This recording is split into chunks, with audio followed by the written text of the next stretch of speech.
আমাদের সাবেক মন্ত্রী, সাবেক মেয়র, তার নিজের এলাকা এটা।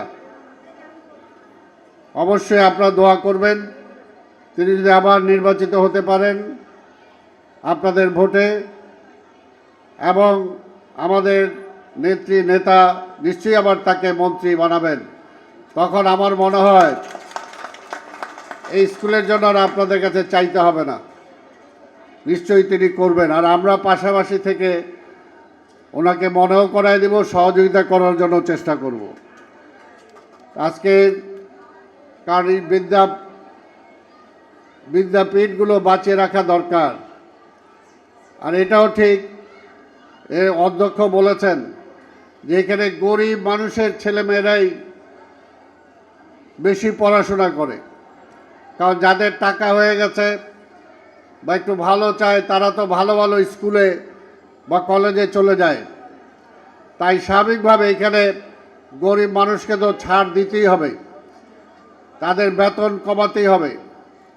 এই জন্যে বললাম যে ফকিরাপুলে আমি নিজে স্কুলটা প্রতিষ্ঠা করেছিলাম, ফকিরাপুল যে সরকারি প্রাথমিক বিদ্যালয়, সেটার আমি প্রধান শিক্ষকও ছিলাম, সেটার সেক্রেটারিও ছিলাম, পরবর্তী পর্যায়ে সভাপতি।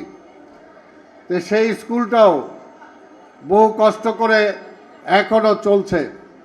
সে এলাকাও গরিব ছেলেমেয়েরাই সেখানে যায়, তাই তাদেরও তো শিক্ষার অধিকার আছে। রাষ্ট্রের দায়িত্ব, যে কটা 5টা মৌলিক দায়িত্ব রাষ্ট্রের মানুষের জন্য, তার মধ্যে অন্যতম হল শিক্ষা, চিকিৎসা। এই দুইটা রাষ্ট্রকে কনফার্ম করতে হবে প্রতিটা নাগরিককে। প্রতিটা নাগরিকের ছেলেমেয়ের সুশিক্ষা পাওয়ার অধিকার আছে। এবং আপনারা জানেন যে আমাদের নেত্রী বেগম খালেদা জিয়া রাষ্ট্র ক্ষমতায় আসার পরে তিনি মেয়েদের জন্য অনেক সুযোগ সুবিধা দিয়েছেন, উচ্চতর পড়াশোনার জন্য পর্যন্ত তাদেরকে ফ্রি ব্যবস্থা করে দিয়েছেন। কাজে আপনারা দোয়া করবেন আগামীতে যদি বিএনপি ক্ষমতায় আসতে পারে, তাহলে আমাদের অধ্যক্ষ মহোদয় বলেছেন যদি এটা ন্যাশনালাইজ করা হয়, জাতীয়করণ করা হয়, তাহলে শিক্ষকদের আর অসুবিধা হবে না। শিক্ষকরা এমনিও বেতন পান, তারপরও পুরোপুরি জাতীয়করণ হয়ে গেলে সব দায়িত্ব সরকারের হয়ে যাবে, তাই তো? এটাই ওনারা চান। এবং শিক্ষার্থীরা উপকৃত হবে, কারণ তাদের তখন বেতন নামকাস্ত হইতে হবে। এবং আমরা এটা চাই, এটা আমারও দাবি আজকে প্রধান অতিথির কাছে, যে আপনি এটা করে দেবেন যাতে এলাকার গরিব ঘরের ছেলেমেয়েরা পড়াশোনা করে নিজেদেরকেও তারা বিকশিত করতে পারে, তারা উচ্চ শিক্ষার সুযোগ পেতে পারে, উচ্চ শিক্ষায় যেতে পারে। তবে আপনাদের এলাকায়ও বলবো যে আপনারাও খেয়াল রাখতে হবে, আজকে যখন সামনে নির্বাচন আসছে তখন কিন্তু অনেক হলুদ পাখি, সাদা পাখি বিভিন্ন জায়গা থেকে ঘুরঘুর করছে, কিন্তু এলাকার মানুষ ছাড়া অন্য কেউ যদি নির্বাচিত হয় তাহলে এলাকার সমস্যার সমাধান হবে? হবে না। তো সেই বিষয়টা আপনাদেরকে মনে রাখতে হবে। এর জন্য এলাকার মানুষ আগে, আমার নিজের মানুষ আগে, তার পক্ষে দাঁড়াইতে হবে। এবং তার পক্ষে দাঁড়াইতে পারলেই তিনি আরও জোরালোভাবে আপনাদের জন্য করতে পারবেন। সেজন্য মির্জা আব্বাসের পক্ষে আপনারা অতীতে ছিলেন, এখনও মির্জা আব্বাসের পক্ষে আপনাদেরকে থাকতে হবে। কি বলেন, আছেন তো? থাকতে হবে, কারণ এটা আমাদের দায়িত্ব। এখন আমাদের পরস্পর সহযোগিতা, একসাথে আমাদেরকে থাকতে হবে। যদি একসাথে আমরা থাকতে পারি তাহলে আমাদের জন্য আমরা কিছু দাবি আদায় করে আনতে পারবো। আজকে যদি বড় ভাই আছে, ছোট ভাইও যদি যেতে পারি তাহলে তো ওনার জন্যই উপকার হবে, আমিও ওনার সাথে থেকে কাজ করতে পারবো। তো সেটার জন্য আমরা চাই।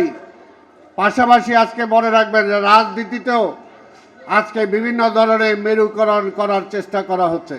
এতে গার্জেনরা আছেন, যুবকরা আছে, তাদের জন্য বলতে চাই, বিএনপি আপনাদের পরীক্ষিত দল।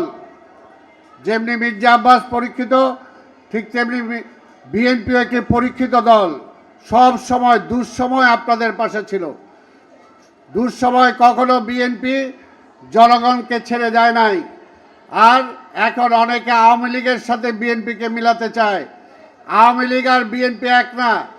আওয়ামী লীগ হলো নিজের প্রয়োজনে সব কিছু করেছে, তারা খাই সব কিছু খালি খেয়ে ফেলেছে।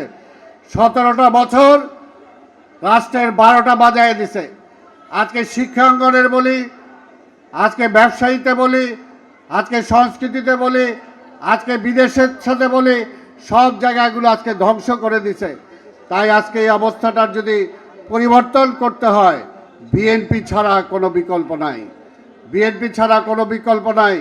যেমনি অতীতে আপনারা বেগম খালেদা জিয়ার পক্ষে ছিলেন, আগামীতে আমাদের তারেক রহমানের পক্ষে আপনাদেরকে দাঁড়াতে হবে। এই দেশটাকে যদি আমরা গড়ে তুলতে চাই, এই দেশের মানুষের ভাগ্য যদি পরিবর্তন করতে চাই, তাহলে আজকে অনেকে অনেক কথা বলে আপনাদেরকে বিভ্রান্ত করার চেষ্টা করবে। যখনই ভোট হয় তখনই এদেরকে দেখবেন, ভোটের বাইরে এদেরকে কখনো পাবেন না। কিন্তু ভোটের বাইরেও কিন্তু বিএনপির এই আমাদের নেতা কর্মীরা এলাকার এই ওয়ার্ডের যারা আছে, আপনারা সবাই এই সাত্তার ভাইয়ের সাথে আপনারা সবাই বাবু আহমদ সহ যারা আছে সবাইকে আপনারা পেয়েছেন এবং ভবিষ্যতেও পাবেন। কাজে এরা সবাই পরীক্ষিত।